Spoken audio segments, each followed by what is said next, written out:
Vamos entrar no nosso assunto de hoje. Eu acho que é bem emocionante, está bem coerente com as novas tendências que a gente está vendo de Anvisa, né? Principalmente RDC 60. Quem está acompanhando, temos pessoas aqui no grupo que eu sei que está acompanhando RDC 60, não está entendendo muito o que a Anvisa está pedindo. A gente está recebendo muitas dúvidas, questionamentos por e-mail sobre o que é exatamente o que a Anvisa está me pedindo no relatório sumário de validação. Bom, a gente não vai tratar exatamente disso nesse webinar, mas nós estamos começando uma série de webinars que vão culminar nesse assunto, né? O que eu quero chegar é no assunto CAPA, Corrective Action, Preventive Action, só que para chegar no sistema CAPA, a gente tem que começar agora nos conceitos básicos de gestão de risco. A ideia é que no próximo webinar a gente comece a entrar em detalhes de uma gestão de risco, né, e como fazer uma análise de risco. Eu vou tentar dar exemplos práticos, não esse é uma introdução. Então, torço que vocês estejam com a gente nos próximos. Eu espero que não demore muito para a gente poder estar fazendo. Nossa agenda é bem complicada, mas eu quero dar sequência a esse assunto. Então, o que nós vamos discutir hoje, especialmente? Nós vamos discutir sempre, né? Tendências internacionais e nacionais. Quem me conhece sabe que eu gosto muito e a nossa Bíblia é o ICH. E hoje, a introdução ao ICH 9, que é o que trata de risco de qualidade. Vamos começar falando um pouquinho o que a gente precisa para implementar um programa de gerenciamento de risco de qualidade. Alguns podem estar perguntando assim, como assim? Eu vou ter que ter um programa? Como isso funciona? Bom, eu já vou começar a dar umas pinceladas para vocês que um programa de gerenciamento de riscos vai ser muito parecido com o que a gente hoje tem com o Plano Mestre de Validação, né? Um documento estratégico, bastante parecido com isso, onde é muito interessante que a gente já comece um exercício de onde a gente vai aplicar o gerenciamento de riscos. Então, nesse documento vai estar lá explícito as situações que a gente vai estar usando, que ferramentas a gente vai estar usando para cada situação. E nós vamos começar a falar um pouquinho sobre isso, de como montar esse programa de gerenciamento de riscos, que ainda eu percebo algumas pessoas vendo isso como algo meio estratosférico, como algo difícil. E não é difícil. A gente está falando de uma coisa bastante óbvia. Infelizmente, o brasileiro, né, isso é bem cultural, ele não está acostumado a pensar em risco. Nós somos otimistas demais, e isso na nossa vida pessoal, mas no nosso dia a dia profissional, a gente acaba trazendo esse otimismo em excesso que não é bom. E nós precisamos começar a calibrar esse otimismo, desculpa. E o gerenciamento de risco vai nos ajudar muito nesse sentido, ok? Então, assim, perguntas básicas, né? O que pode dar errado na situação que estiver estudando? Se acontecer algo, se der errado, como a gente vai saber? Que ferramentas a gente vai utilizar para determinar o risco? E se é que os riscos, quais são, né? Qual é o risco existente? Se está acima de um nível aceitável? Nível aceitável? Como assim? Eu posso ter nível aceitável? Sim, claro que sim. A ideia vai ser gerenciar os riscos a um nível que eu não cause nenhum problema de qualidade ou problema para o paciente que vai usar o medicamento que eu produzo. O que pode ser feito para produzir, controlar ou eliminar o risco? E qual é o equilíbrio adequado entre benefícios, riscos e recursos? Então, a gente vai começar a conversar sobre isso, né? Dando início a um programa de gerenciamento de riscos. Então, vamos lá ao nosso assunto de hoje, gerenciamento. Eu começaria com um questionamento para vocês, né? Gerenciamento. A gente está vendo muita gente falar de, vamos fazer uma análise de risco. E se começa a fazer uma análise de risco bem pontual. Normalmente, na indústria farmacêutica, onde a gente está vendo acontecer essas análises de risco, né, onde ela está nascendo, infelizmente, é numa situação sempre reativa. Como assim? Normalmente se faz uma análise de risco numa investigação de desvio, por exemplo, de desvio de qualidade. Será que é o melhor momento para fazer uma análise de risco? No momento de estresse, de pressão, não é o melhor momento. O ideal é que, com a implantação de gerenciamento de riscos, eu já tenha os riscos avaliados em várias situações da minha empresa, desde o início do desenvolvimento de um produto até a transferência de tecnologia, ou seja, o início da produção em escala industrial. Então, esses riscos já vão estar avaliados E numa situação de gerenciamento, de um estudo, uma investigação de desvios, eu vou lançar mão dessas análises de riscos e poder investigar melhor, né? O que eu poderia nessa situação de estresse, de pressão de um desvio, na verdade, é fazer uma revisão das minhas análises de risco. E não é o momento ideal de se fazer uma análise de risco, ok? Mas vamos entender, né, essas tendências, de onde vem. Eu preciso contar essa história praticamente sempre, uma hora isso vai ficar natural para vocês. Né? Por quê? O que está começando? Porque a Anvisa com a RDC 60, alguns já me perguntaram, o Quality by Design está chegando? Não, é uma pontinha, né? É uma pontinha do iceberg. Estamos ainda longe de um Quality by Design, mas eu enxergo a RDC 60 como um início onde nós vamos ter que explicar um pouquinho mais, né? Como nossos produtos nasceram, como nós chegamos às nossas especificações. Eu brinco, né, que essas especificações vieram do além. A gente não tem muita explicação para muitas das especificações que hoje nós temos, tanto para processo como para produto, e nós vamos ter que começar a explicar. A tendência, de onde vem, né, os guias que nós vamos ter que seguir, não tem segredo, pessoal. É o CH, ele é o que traz o conteúdo, né, que nós vamos estar trabalhando. Eu acho que esse grupo que está aqui, todos conhecem o ICH já, né? Eu estou vendo a lista de pessoas aqui. Caso alguém não tenha alguma dúvida, por favor, me pergunta. Mas o ICH tem que ser algo, quase um livro de cabeceira também. Ele não é um livro, mas eu posso ter encadernado, ele se tornar um livro de cabeceira que deve ser consultado o tempo todo pelo profissional moderno da indústria farmacêutica. O site dele, né? Falo, nossa, é um recurso imenso, ele está disponível, você acessa todos os guias estão lá, estão grátis. Então, por favor, usem e abusem sem moderação do ICH. Para quem não tem muita intimidade com o site, com o próprio ICH, né? Aqui a gente pode ver os tipos de guias que estão disponíveis no ICH. O que mais nos interessa são esses aqui, ó, o que é de qualidade, né? Você clicando aqui nos guias de qualidade, você vai ter toda a sequência numérica de 1 a 12, que são os guias publicados.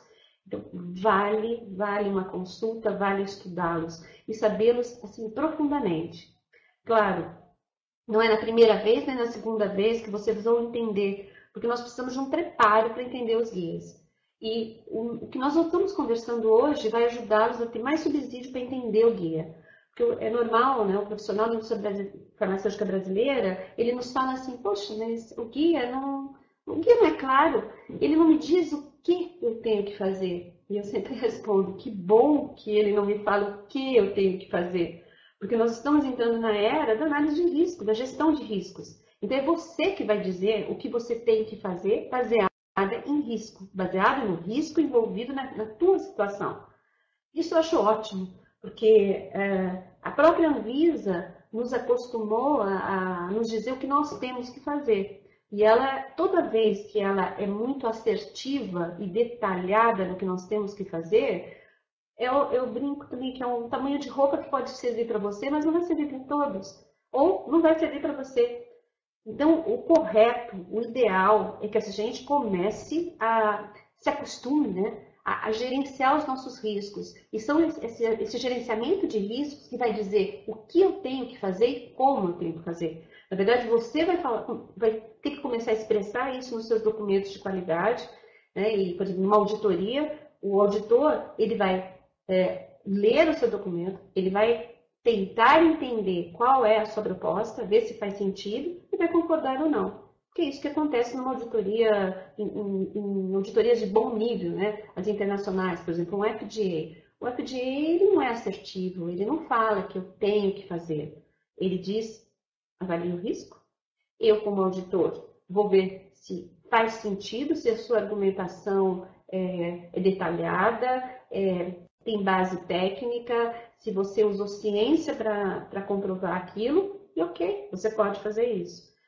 Claro, nós estamos no início ainda, somos quase crianças ainda, né? Não temos a maturidade para isso, Nós precisamos começar a ter, porque o nosso órgão regulatório, a Anvisa, ela já está começando a falar um pouquinho essa língua.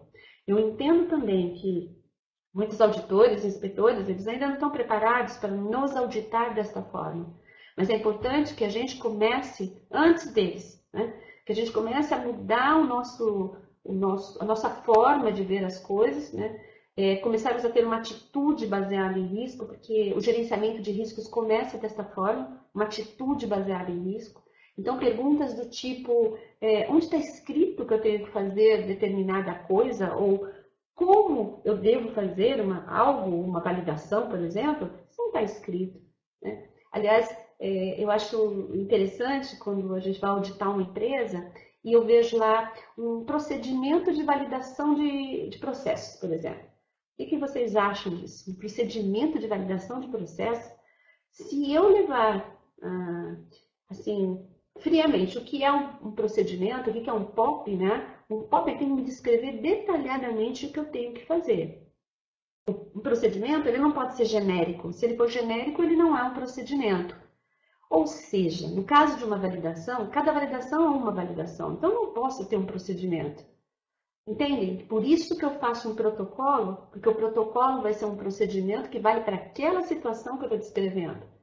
E eu não consigo imaginar um protocolo de validação, por exemplo, sem uma análise de risco anexa a ele. Porque a análise de risco desse protocolo é que vai direcionar todos os testes que eu vou fazer. Tá? Então é importante. Hoje a gente faz esse tipo de atividade no nosso dia a dia de uma forma muito automatizada. A gente não está pensando por que eu faço dessa forma, né? Então, o tempo, a hora, né, a época que as pessoas ainda nos perguntam onde está escrito o que eu tenho que fazer, bom, aviso aos navegantes, né? Não vai estar escrito. Isso é muito bom, isso é maravilhoso, não estar escrito. Né? E que continue assim. Só que isso vai gerar insegurança em muitos profissionais, porque é mais cômodo, né? Zona de conforto quando um órgão regulador me diz o que eu tenho que fazer. Quando ele deixa em aberto, que é o caso do FDA, por exemplo, ele deixa aberto que você gerencia o risco, ou seja, você pode praticamente tudo, né? E, claro, com moderação, mas desde que você prove que aquilo é bom e não tem impacto negativo na qualidade do teu produto e nem vai alterar a eficácia desse produto, né? Então, você poderia, ok? Aqui uma sequência, né, dos guias, só para posicionar, principalmente aquelas pessoas que ainda não estão muito acostumadas com esses guias do ICH. O que de qualidade? A numeração é simplesmente uma sequência. O primeiro guia foi de estudo de estabilidade, foi no início dos anos 90, né? E só como curiosidade, esse guia ainda não é totalmente incorporado à nossa RE1, que trata de estudo de estabilidade de 2005, ou seja, ainda tem um gap entre eles, não tem problema, nós seguimos a RE1. Só que é muito importante que o profissional da indústria farmacêutica conheça esse gap entre o guia internacional e a minha legislação local, porque é isso que vai te dando uma postura mais proativa, né? Não deixa de ser uma análise de risco, de avaliar o que eu estou fazendo hoje. Caso a minha legislação mude, né, o quanto eu estaria longe dela e qual seria o meu gap para atendimento dessa legislação. E assim vai numa sequência, né, de guias, mas vamos ao que nos interessa muito hoje, né, para o nosso assunto de hoje. É o 8, o 9 e o 10. Mas a gente não vai falar de gerenciamento de riscos? Sim, eu vou falar de gerenciamento de riscos. Só que o guia de desenvolvimento farmacêutico e o guia seguinte, Sistema de Qualidade Farmacêutico, os dois são assim, muito embasados no ICH-9, que é o que trata de gestão de riscos. Porque não existe desenvolvimento farmacêutico sem avaliação do risco e não existe um sistema de qualidade sem riscos, sem gerenciamento de riscos.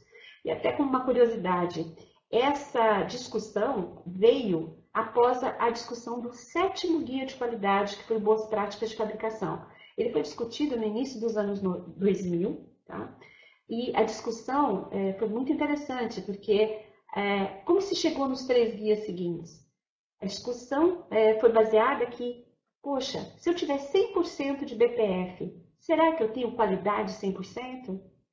E os profissionais que fazem parte do ICH, que são autoridades regulatórias dos Estados Unidos, Japão e Europa, eles chegaram a algo que, assim, como uma bomba atômica. Não, mesmo que eu tenha 100% de BPF implantado, eu não tenho 100% de qualidade. Meu Deus, como assim? As discussões se basearam no fato de que BPF começa a partir do lançamento de um produto, né? Ele não conta a história antes do lançamento do produto. Por isso, eles chegaram à conclusão que precisavam discutir como um produto é desenvolvido. E isso teve que levar em conta o risco, porque um produto só pode ser desenvolvido se eu tiver avaliado o risco dessa formulação, né, desculpa, tá? Tem um...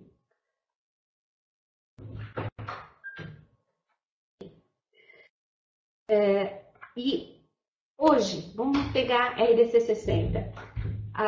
Eu vou ter que avaliar o risco do desenvolvimento. Nos próximos webinars eu vou dar um caso de como começa a análise de risco no desenvolvimento do produto, que, só adiantando a questão, é a avaliação da cinética de degradação desse produto, que em função da cinética de degradação dele, eu vou avaliar que embalagem eu vou adotar para esse produto, que processo de fabricação eu vou estar adotando, ou seja, análise de risco é fundamental para o nascimento desse produto. E, resumindo, né, com isso eu vou ter sistema de qualidade farmacêutico efetivamente. Claro, não vamos, os outros próximos guias aqui não são objeto desse webinar, mas eles também chegaram à conclusão que mesmo com tudo isso, com análise de risco e sistema de qualidade farmacêutico, eu ainda vou ter problemas de qualidade. Por quê? Porque os insumos farmacêuticos ainda podem me trazer problema. E esse é o assunto hoje que vai revolucionar, né? Eu acho que tudo que nós passamos, a indústria farmacêutica passou nos últimos anos, em termos de validação, produto de degradação, estabilidade, enfim, os produtores de insumos, os farmacoquímicos, vão sofrer uma revolução. Nós vamos ser responsáveis por isso, porque nós precisamos começar a cobrá-los disso. Okay? Como um esclarecimento aqui, esses são apenas guias, então não espere respostas. A resposta vai estar na sua análise de risco. Para cada um desses guias, sem uma análise de risco efetiva, você não consegue avaliar esses guias, tudo bem? Então, são apenas guias. Eles não são procedimentos onde vai estar escrito uma receita de bolo que vai dizer exatamente o que você tem que fazer. Não. Eles exigem uma mudança de postura, de visão do profissional da indústria farmacêutica para entendê-los. Tá? E, sem uma análise de risco, eu não vou conseguir entendê-los. Por que foi essa discussão, né, de sistema de qualidade farmacêutico, análise de risco? Por que tudo isso? Por que isso começou, né? Claro, sempre, né, o que move o mundo foram boas práticas de negócio. As margens da indústria farmacêutica começaram a ficar menores, novos produtos ficaram cada vez, assim, você lança um produto super inovador, mas uma questão de tempo, esse produto vai ter cópias no mercado. Então, ele não fica muito tempo no mercado. As organizações, elas têm que ser mais eficientes e eficazes, os processos têm que ser enxutos, ou seja, devido a minhas margens menores, eu tenho que pensar, eu tenho que saber muito bem como arriscar e se eu vou arriscar. Né? Sem o gerenciamento de riscos, eu não consigo fazer isso. Filosofias de gestão da qualidade e práticas da indústria farmacêutica, se a gente pensar, elas estão bastante antiquadas, né? A gente está bem atrás de outros segmentos, quando a gente compara, por exemplo, com o segmento automobilístico, eles usam ferramentas estatísticas e a gente usa muito pouco, né? Então, é nesse sentido que eu digo que a gente está um pouquinho atrás. É claro que nossos produtos são seguros e eficazes, mas só a gente sabe o quanto custa controlar essa qualidade. Né? E a ideia é que não se controlasse a qualidade, é que os riscos fossem avaliados e prevenidos, na verdade. Tá? Se a gente pensar bem seriamente, a gente tem muitos controles na indústria farmacêutica. Só que, será que cada um dos meus controles estão exatamente onde o meu processo varia? Será que eu tenho uma análise de risco que diz, que avalia, que estuda qual é a frequência que o meu processo varia? Se eu não estiver sendo clara, eu vou dar um exemplo aqui. O caso de controle de processo, né? Controle de processo da produção de um comprimido, por exemplo, ou de uma pomada, que seja. Mas o controle de processo das empresas hoje, ele é fixo. Então, independente do produto, às vezes tem empresa que faz a cada hora, tem empresa que faz a cada 30 minutos, a outra faz a cada 15 minutos. Entendem que não pode ser algo padrão para todos os produtos? Eu deveria conhecer cada um dos meus processos, cada processo de um produto, né? Conhecer a variabilidade dele, avaliar o risco de qual seria o tempo que eu faria essa frequência, qual seria a minha frequência para fazer esse controle em processo. Né? Ou seja, é começar a ter uma visão mais preventiva e menos reativa. Hoje a gente faz controles demais, mas talvez eles não estejam realmente onde o meu processo varia, porque eles não nasceram a partir de um gerenciamento de riscos. Continuando, né? A inovação e a melhoria são reprimidas. Como assim? Bom, hoje fica complicado. Como é que eu vou sugerir que eu preciso mudar alguma coisa no meu processo, mudar um controle em processo? A gente está num ambiente regulatório flexível, a gente está num ambiente de RDC 48 de 2009, né, pós-registro. Então, hoje as empresas têm muito medo de fazer qualquer tipo de melhoria. Digamos que nós já tivemos esse tempo, mas nós não aproveitamos. E hoje qualquer tipo de melhoria que eu tenho que fazer, eu posso entrar numa fila, né, de pós-registro. Então é muito complicado.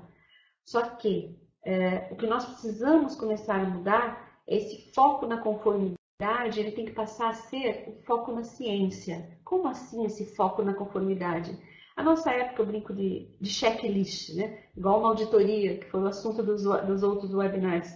Eu tenho que fazer uma auditoria através de um checklist. Você tem isto, você tem aquilo, você tem o POP disso, você tem o POP daquilo, ao invés de falar assim, eu preciso desse POP? Ou será que eu não preciso de um POP que realmente, de repente, não está aqui na minha lista? Ou seja, a abordagem do cumprimento cego, a gente tem que estar abandonando isso. E o gerenciamento de riscos vai ser a minha passagem para poder sair desse cumprimento cego e também ter subsídio de argumentação numa auditoria. Né? Quantas vezes eu pergunto para alguns clientes nossos, por que você faz dessa forma um determinado processo? Ou por que você está fazendo um monitoramento desta forma, por exemplo? E ele me diz, porque o inspetor pediu. Aí eu falo, meu Deus, o inspetor pediu, mas você não argumentou? É que, como a gente não trabalha com gerenciamento de riscos, você acaba ficando refém numa auditoria. Então, o auditor pede e você acaba cumprindo. Né? Se eu tenho um bom gerenciamento de riscos, eu uso esse gerenciamento de risco para responder, para argumentar numa situação onde eu receber um questionamento descabido, muitas vezes, que acontece com a maior parte dos profissionais da indústria farmacêutica.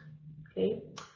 Bom, continuando aqui, as margens financeiras da indústria não motivaram para essa mudança, né? A gente ficou muito tempo com margens financeiras muito boas. Então, agora isso está mudando. E eu preciso pensar em risco, porque pensar em risco é economia.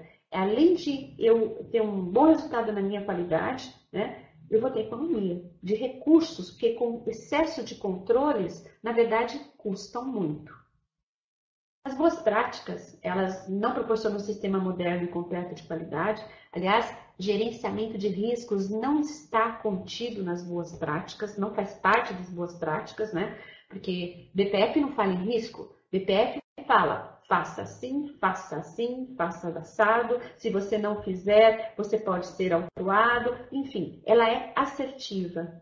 Quando eu começo a falar de gerenciamento de riscos, eu estou saindo desse sistema já antigo das boas práticas, não estou dizendo que eu não tenho que ter boas práticas, pelo amor de Deus, é a base de tudo, né? O mínimo que eu tenho que ter, mas eu já estou começando a sair e pular, né? Eu estou começando a subir um degrau dentro do diagrama de sistema de qualidade. Então, gerenciamento de riscos é fundamental para a gente passar, assim, receber uma promoção dentro do sistema de qualidade farmacêutico. Ou seja, a gente está no momento que os próprios órgãos regulatórios já entenderam, né, que o GBP, o BPF, ele precisa ser complementado. Que ele, do jeito que está, somente ele não nos basta. É uma roupa, na verdade, que já não nos serve mais. Esse diagrama aqui, uma hora vocês vão saber de cor, porque eu sempre mostro e uso como recurso. Aqui estão as boas práticas. Aqui, o primeiro degrauzinho, gestão de risco, que a gente já está subindo. Por que que eu marquei os dois juntos aqui, gestão de risco e gestão do conhecimento? Porque não tem como eu fazer uma gestão de risco sem gestão do conhecimento. Como assim, Valéria? Bom, quando eu começo o desenvolvimento do produto, que é sempre lá que começa essa questão da análise de risco, quando eu desenvolvo, eu preciso desenvolver baseado em conhecimento, né? Não é tentativa e erro, como nós passamos anos fazendo desenvolvimento.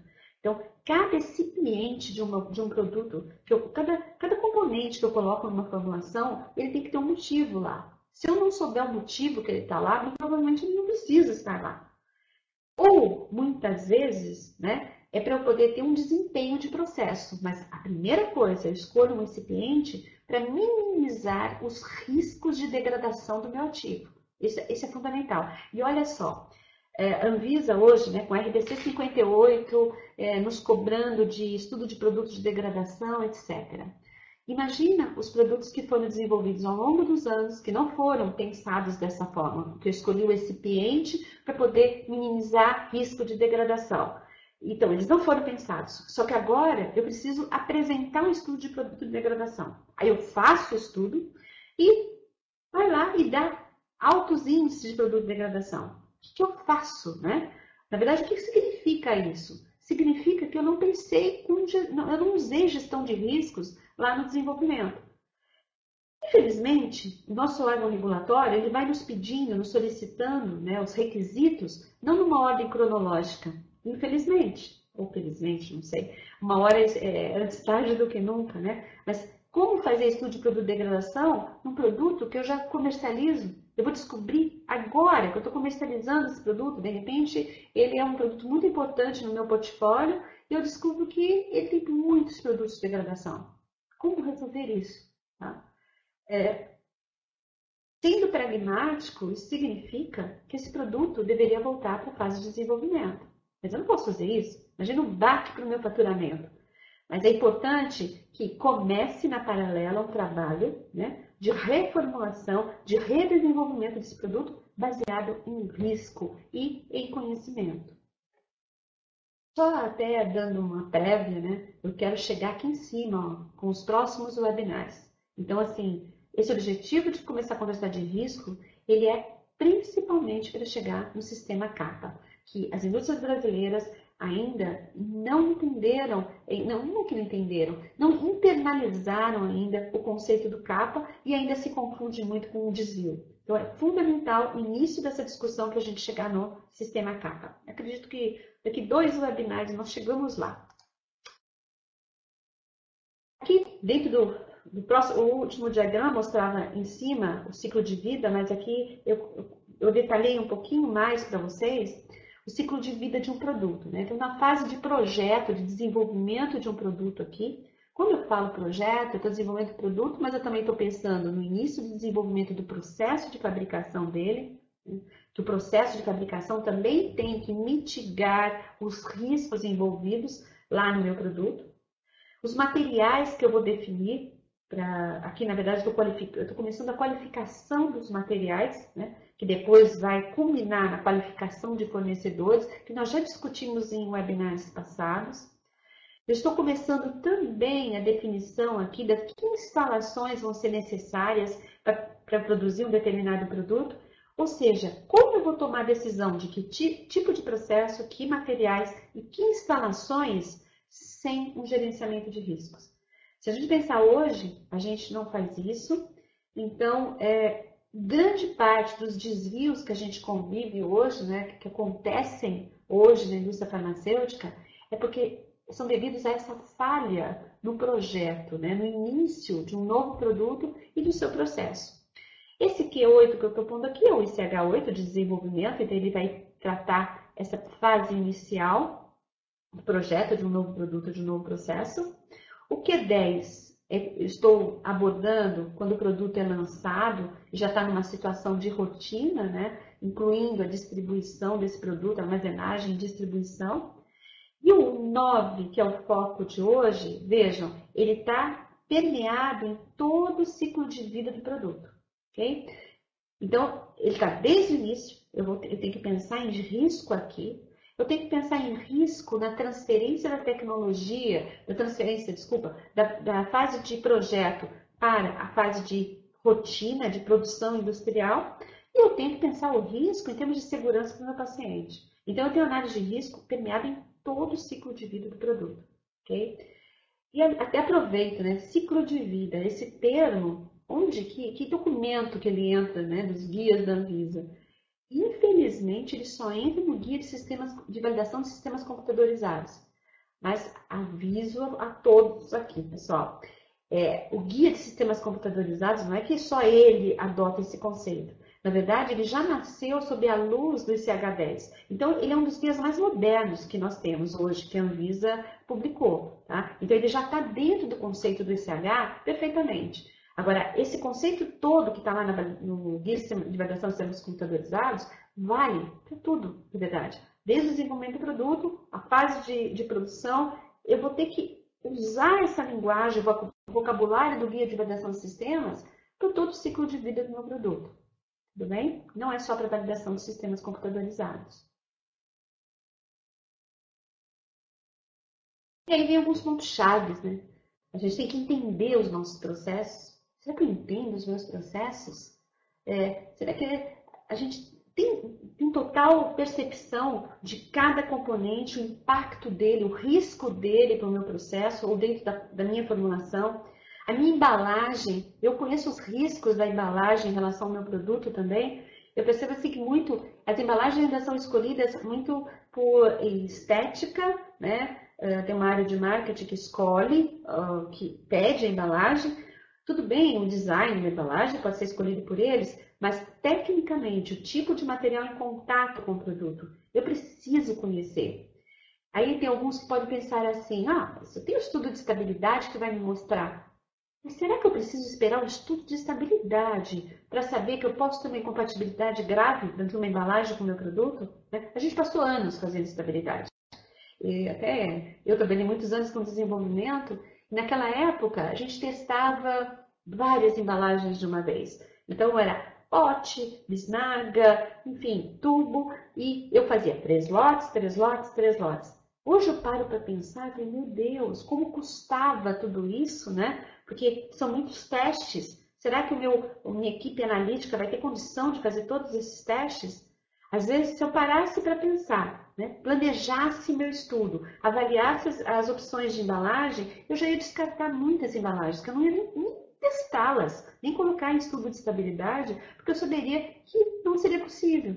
E aí eu gosto sempre de citar um exemplo mais grave, mais crítico, que é o caso de produtos que sofrem oxidação. Então, um produto que sofre oxidação, ele não deve ser colocado numa embalagem semi-permeável.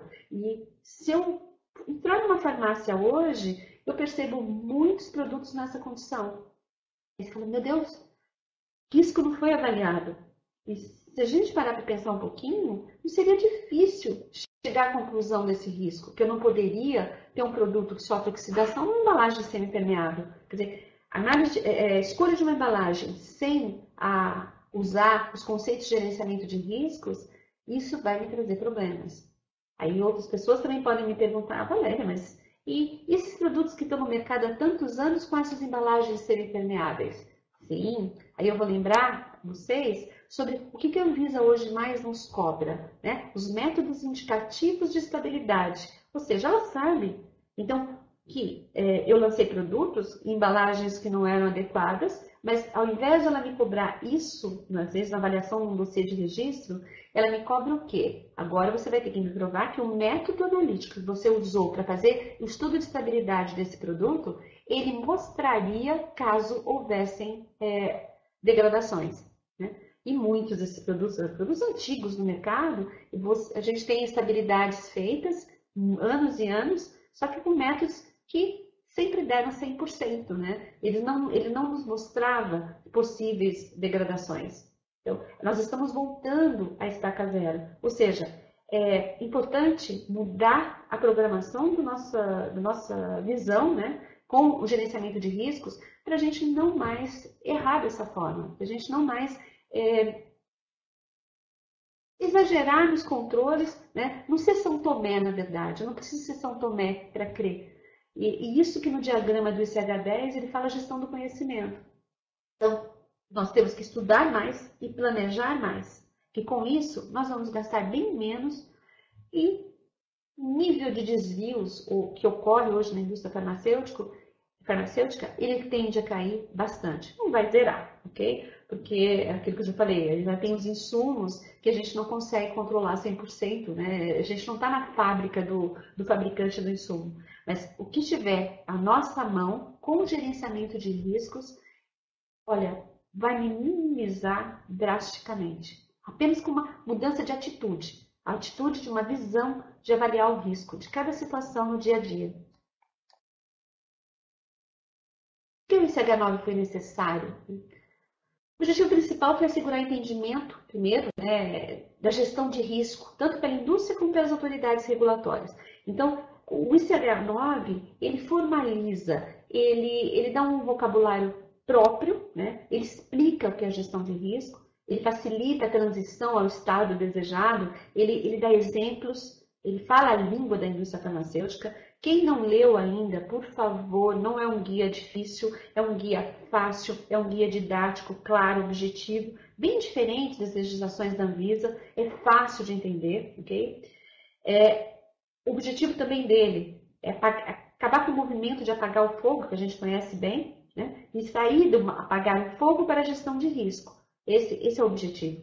Então, hoje, a gente tem ações, as nossas ações corretivas no dia a dia, elas são muito superficiais. E não é essa hora que eu vou fazer análise de risco, né? Numa situação de estresse, a minha análise de risco vai ser muito frágil. Então, normalmente, é o que vai gerar essas ações mais superficiais. Isso quer dizer que o desvio vai acontecer novamente, vai acontecer novamente. O texto do ICH9 ele também mostra como que é um processo de análise de risco. Ele dá exemplos, né, de potenciais metodologias, essas potenciais metodologias que ele diz e ferramentas, ele dá exemplos de ferramentas. Como todo guia do ICH, ele não é assertivo, ele tem frases que eu pessoalmente gosto muito, que ele diz o seguinte, que embora ele tenha uma lista grande de ferramentas de análise de risco, que ele diz que nenhuma é melhor que a outra, você escolhe, né? Ele dá prós e contras de cada uma, vantagens e desvantagens, mas ele também tem uma frase fantástica, que ele diz assim, para fazer uma análise de risco, não necessariamente eu preciso usar uma ferramenta. Então, eu recebo muitos e-mails de pessoal falando, Valéria, que ferramenta que eu uso, que ferramenta que eu uso. Dependendo da situação, eu não tenho que usar ferramenta alguma. Eu preciso simplesmente discutir, né? Eu preciso numerar tudo que pode dar errado e eu preciso ver se para cada item de que pode dar errado, se eu tenho uma ação de contingência já planejada. Okay? Não é tão difícil assim. Talvez é importante começar. E eu percebo, eu visualizo, né? Eu estou lendo o pensamento de alguns. Que horas que eu vou fazer isso, né? A minha rotina é tão doida no dia a dia, eu tenho uma rotina que me devora. Que horas que eu vou fazer isso? Eu não tenho tempo, eu preciso de gente para fazer isso. Na verdade, você precisa contaminar positivamente a sua equipe para pensar dessa forma. Agora, é interessante que a gente pensa assim, eu não tenho tempo.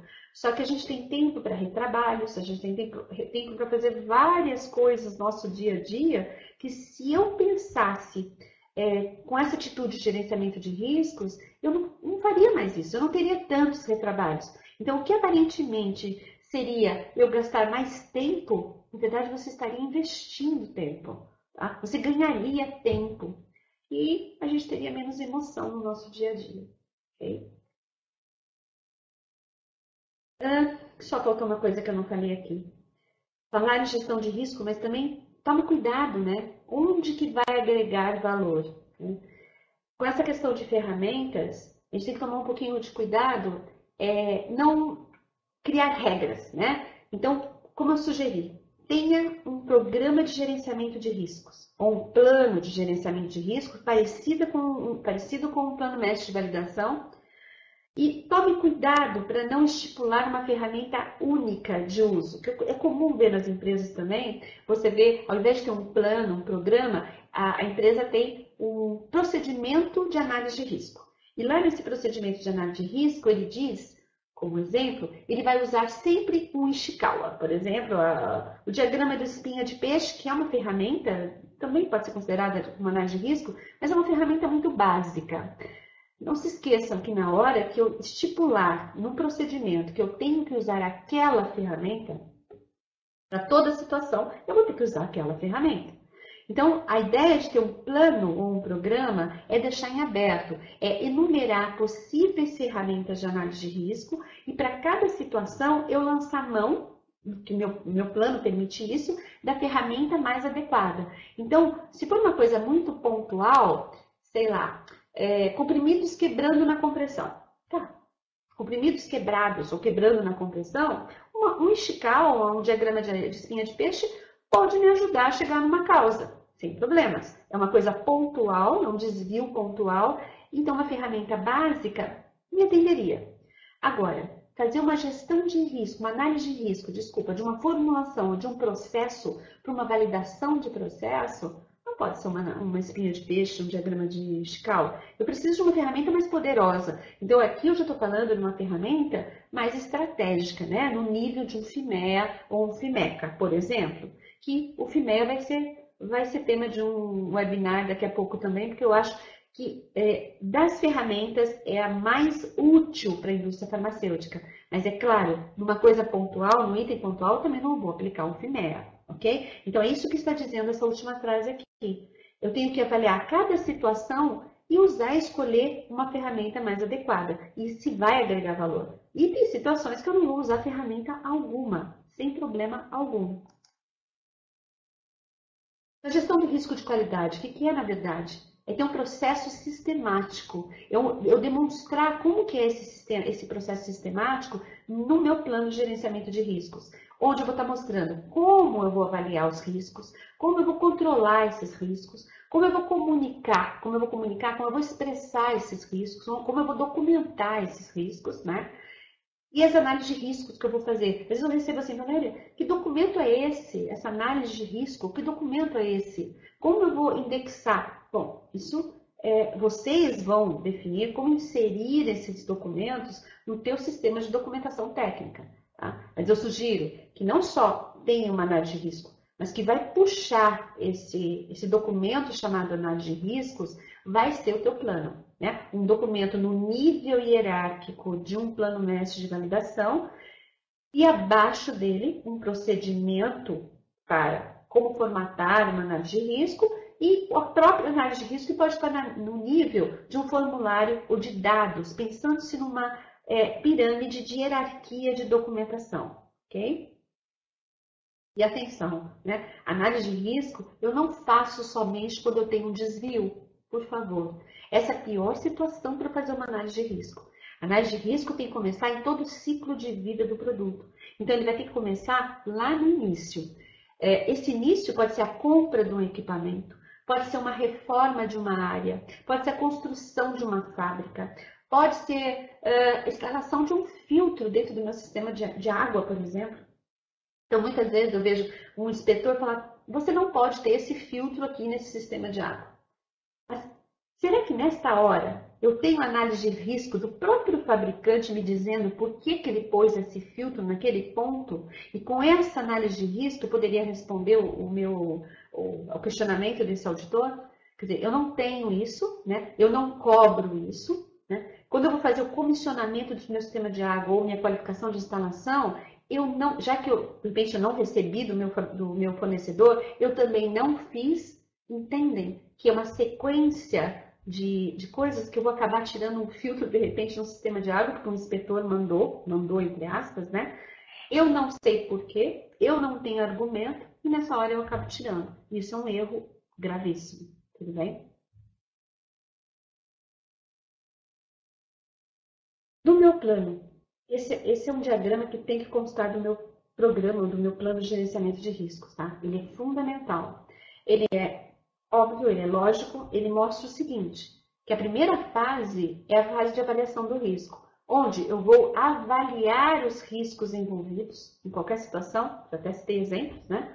De compra de equipamento, de desenvolvimento de um produto, de transferência de tecnologia, de mudança de local de fabricação, do sistema de ar, da implantação de um sistema HVAC, que aí a análise de risco tem que entrar muito forte, né? Por exemplo, a análise de risco é que vai determinar se eu vou ter anticâmaras, aonde e como eu vou ter, por exemplo.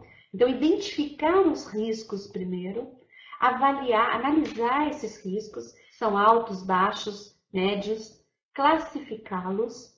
E nesta fase, onde eu estou conhecendo o risco, né, estou avaliando esse risco, é a partir daqui que vão nascer os meus controles. O meu controle, todos os meus controles em processo, por exemplo, deveriam ter nascido a partir dos riscos envolvidos. E hoje a gente faz de forma automatizada. Quer dizer, avaliei o risco, como eu vou controlar esses riscos. Tem riscos que nós conseguimos mitigar, que a gente consegue reduzir. Tem riscos que eu não vou conseguir atuar, eu não vou conseguir eliminá-los, mas o que eu posso fazer? Eu aceito e mostro que ali eu tenho um controle efetivo para esse risco. Aliás, isto tem que compor o meu relatório sumário de validação, aquele item da RDC 60. É isso que a Anvisa está me pedindo, né? Uma análise de risco onde eu mostro que eu conheço o risco, eu identifiquei, eu conheço e eu tenho um controle em processo ali, naquele ponto do meu processo. Essa análise de risco pronta passa a ser um documento da empresa que pode ser revisado quantas vezes forem necessárias e é melhor, assim, um momento, uma ocasião seria no caso de um desvio, que ocorre um desvio, é a hora que eu lanço mão de uma análise de risco já pronta, eu reviso e a chance de eu realmente chegar na causa raiz desse desvio é muito maior. Tá? Hoje a gente acaba andando em círculos e caindo sempre que a causa mais provável pode ter sido tal coisa. Mas eu não tenho certeza, porque nos falta base, nos falta documentos que deem suporte para essa investigação, na verdade. Aliás, a investigação é um dos itens onde a gente precisa mais melhorar, né? A indústria farmacêutica hoje precisa melhorar muito nas investigações. Não tem como melhorar a investigação sem gerenciamento de riscos. Aqui nessa fase de comunicação dos riscos é como eu vou expressar, como eu vou arquivar os meus documentos, meus relatórios, minhas análises de risco propriamente ditas, tá? As ferramentas de gestão de riscos, todas envolvidas, o que eu vou usar, né? Ou seja, o meu plano de gestão de riscos é esse diagrama detalhado, né? Detalhado e adaptado para a minha realidade, para a minha rotina, meu dia a dia. E o básico, a gente se acostumar com o básico numa análise de risco, que é a pergunta crucial. O que pode dar errado? Qual a probabilidade de dar errado?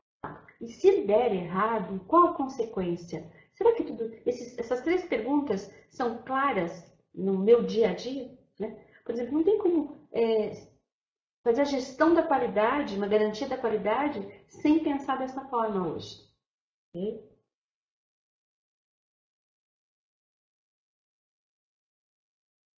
Pensando dessa forma, eu vou poder controlar os riscos envolvidos. Porque, na verdade, todo controle que eu tenho deveria ser para controlar riscos. Então, o que pode ser feito para mitigar e reduzir os riscos envolvidos? Quais as opções que eu tenho para controlar os riscos? Que eu tenho disponível para controlar esses riscos? Né? Essas perguntas vão ter que estar respondidas nesse plano. Aqui alguns exemplos, onde pode ser utilizada, né, a gestão de risco. Eu já cantei a bola um pouquinho, que é todo o ciclo de vida do meu produto, do meu equipamento, todas as questões. Mas vamos ser um pouquinho mais detalhista aqui, até para tentar clarear, caso alguém aqui ainda tenha algum tipo de dúvida. Então, validações, seja de processos, sistemas computadorizados, validação de limpeza. Não tem como fazer validação sem uma gestão de riscos. Só que nós temos que voltar um pouquinho, cronologicamente falando, para trás. Que é o quê? Na fase de desenvolvimento do produto, onde nós definimos onde vão ser feitos os controles e eles são ajustados durante a fase de transferência de tecnologia.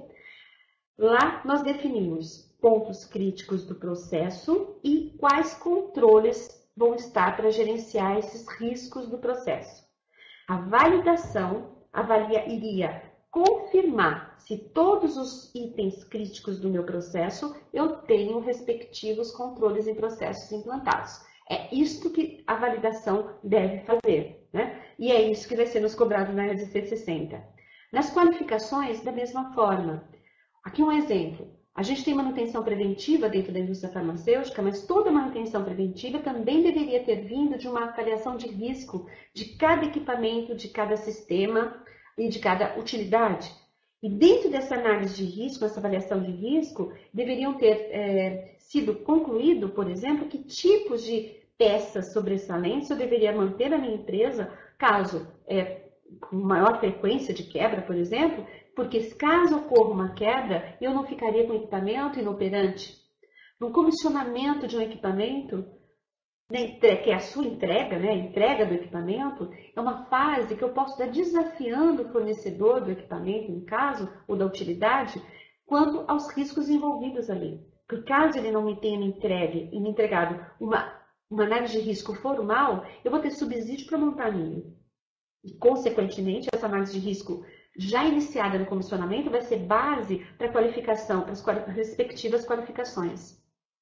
Auditorias. Né? Auditorias, onde eu uso o gerenciamento de riscos, hoje a gente audita auditorias internas, por exemplo, eu audito todas as áreas. Poxa, eu tenho pouco recurso, então eu poderia usar uma análise de risco para planejar minhas auditorias internas nas áreas mais críticas, ficar mais tempo nas áreas mais críticas. Outra situação, numa qualificação de fornecedores. Hoje as empresas estão fazendo mutirões para qualificar, auditar os fornecedores, né? Mas ela não se usa uma análise de risco para dizer, olha, baseado no risco envolvido e avaliado na auditoria que eu fiz nesse fornecedor, eu recomendo, essa recomendação deveria estar no meu relatório de auditoria, eu recomendo que a próxima auditoria, o próximo follow-up desse fornecedor, seja, por exemplo, em 6 meses, seja 1 ano, por exemplo, ou que sejam 3 anos, mas que não tenham tempos fixos, independente do fornecedor. Isso não é correto. Eu vou ter que avaliar cada fornecedor. Tem fornecedores que eu não preciso auditar com tanta frequência. Outros eu preciso auditar. E vai depender do risco envolvido. Seja o risco para o meu processo, para o meu produto, ok? E seja o próprio risco da matéria-prima, em termos de transporte, etc. Então, eu vou ter que avaliar. Tratamento de não conformidades. Tratamento de não conformidades não é a hora de fazer o gerenciamento de risco, como eu já falei, mas seria a hora de eu revisar uma análise de risco previamente feita, né, e poder tratar uma não conformidade de uma forma mais efetiva, evitando as reincidências. Controle de mudanças. Não tem como fazer um controle de mudanças sem usar o conceito de análise de risco. Então, mas seria a hora também de revisar uma análise de risco previamente feita. O controle de mudança seria muito mais consistente. Seleção de fornecedores da mesma forma. Delineamento de controles por parâmetros críticos. Por que eu coloquei em vermelho, né? Só faltou ser piscante. Porque esse é o momento que nós estamos, onde nós vamos ser cobrados de por que eu tenho controle em processo nesta fase. Né? Eu tenho que dizer que foi baseado numa análise de risco. E a minha análise de risco vai ter que mostrar isso. Então, cada controle em processo, ou controle de qualidade, ou holding time, ele vai ter que demonstrar que é para uma mitigação de um risco previamente identificado e avaliado. Para fazer algum tipo de revisão de projeto, aqui é o que? Se revisão de projeto, eu vou considerar, inclusive, uma reformulação de um produto. Que, até por questão de produtos de degradação, eu chego à conclusão que eu tenho que reformular esse produto. Nesta revisão, eu não fiz uma análise de risco no passado, não, tanto que esse é o motivo da revisão, eu teria que estar fazendo agora, para uma reformulação consistente e robusta. Eu gostaria de estar dando o nosso tempo, né, rapidinho, 1 hora só. mas eu gostaria de fechar com essa frase. A investigação dos riscos é, ao mesmo tempo, uma atividade científica e uma expressão de cultura. Eu acho que isso mostra bem expressa bem o cenário brasileiro. Por que é, ao mesmo tempo, uma atividade científica? Porque não tem como eu avaliar um risco sem conhecimento técnico. Não é pecado não ter o conhecimento, não ter um dossiê de desenvolvimento de um produto, mas hoje nós vamos ter que começar a ter, né? A RDC 60 está nos pedindo isso. Então, é complicado reunir, né, esse conhecimento científico de um produto antigo, que já está na nossa fábrica há muito tempo, mas para um produto novo, pelo menos, que a gente não permita que nasça nenhum projeto novo, produto novo, sem um conhecimento intrínseco sobre ele. Então, é muito importante. Principalmente assim, como dica, né? No caso de um produto, como ele se degrada?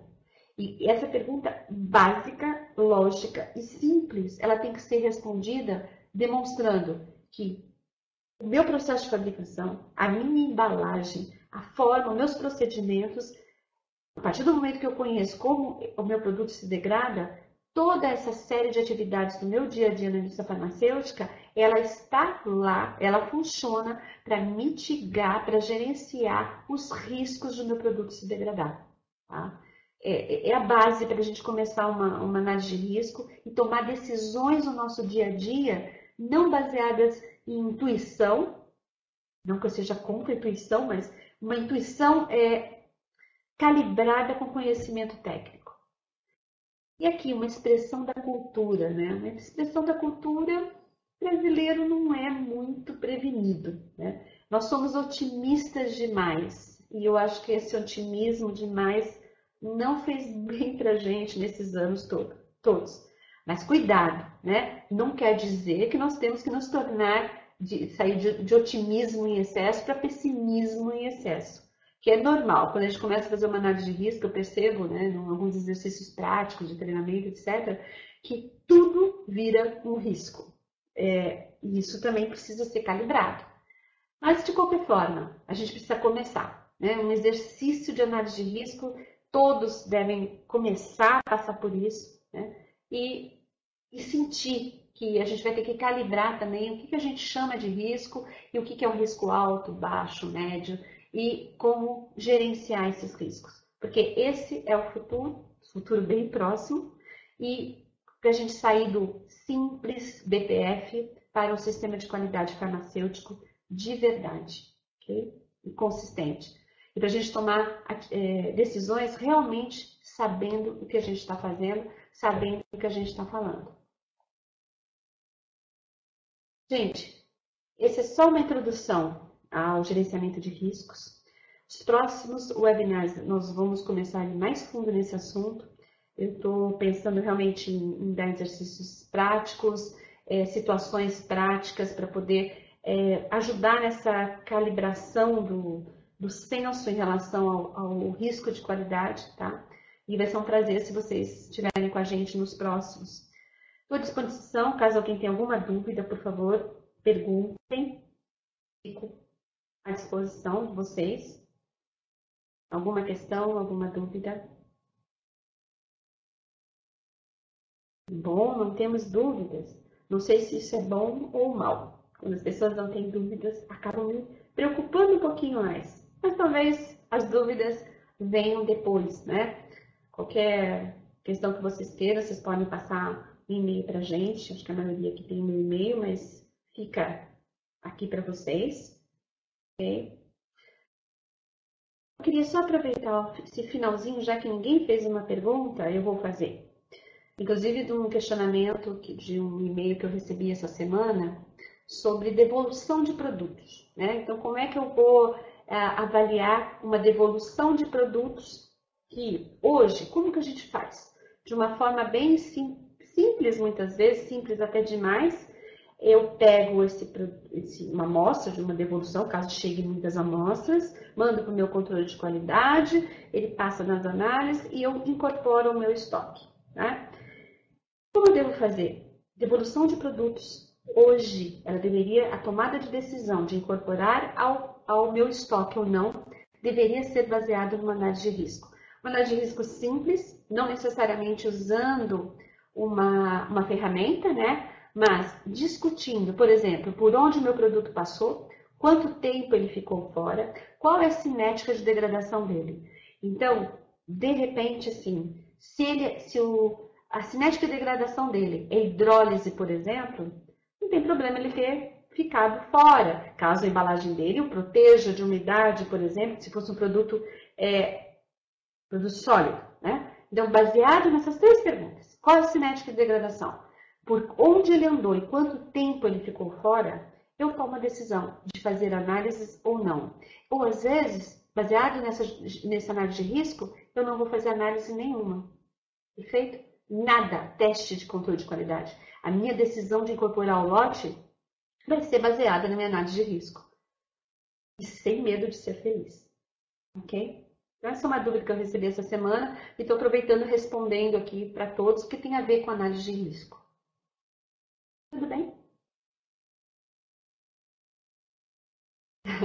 É verdade, só teremos dúvidas na hora de fazer análise de risco. Por isso que eu vou tentar fazer alguns casos práticos com vocês, mas eu não consigo entrar no prático sem a gente fazer essa introdução antes. Então, convido vocês nos próximos webinars que a gente vamos testar um caso prático. E aí, quem quiser sugerir depois um caso prático, fique à vontade, manda e-mail para a gente que ajuda a gente a atender, né, ao máximo de expectativas.